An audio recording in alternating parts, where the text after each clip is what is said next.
Hi guys, this is Bell Channel 2018 and welcome back to my vlog. Truly nga kaya ang chikang patago daw na nagkikita si Daniel Padilla at Andrea Brillantes. Sa latest episode kasi ng Showbiz Update, isiniwalat ni Ogie Diaz na ayon sa sitsit ng kanyang source ay palihim ngang nagtatagpo ang dalawa.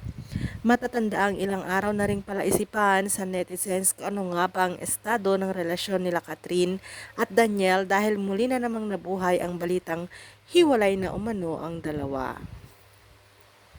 Ilang netizens na rin ang tila naniniwala na baka wala na nga talaga ang dalawa dahil hindi na raw nagpo-post ang dalawa ng picture na magkasama sila.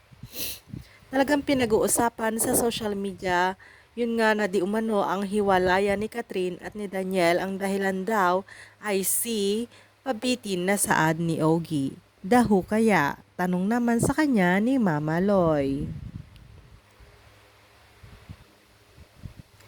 Syempre, hindi naman to confirm, kaya dapat marinig din natin ang panig nila.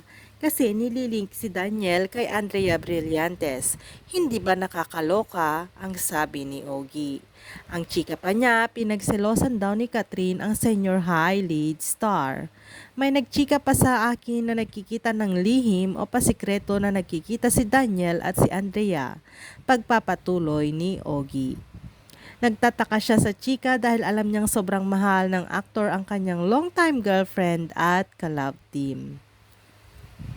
Nabanggit din ng source ni Ogie ang naging pananamit lately ni Catherine na medyo sexy samantalang conservative si Daniel.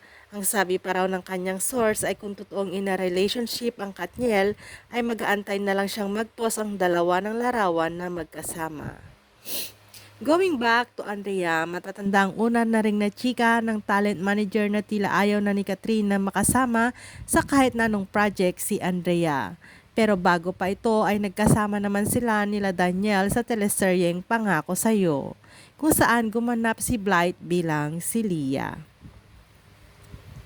Bukod pa rito, aminado si Andrea na crush niya ang aktor at minsan na ring na-link sa isa't isa. Sa ngayon ay wala namang pahayag ang kampo nila Daniel, Catherine at Andrea ukol sa mga isyong ito. Thanks guys for watching and God bless everyone.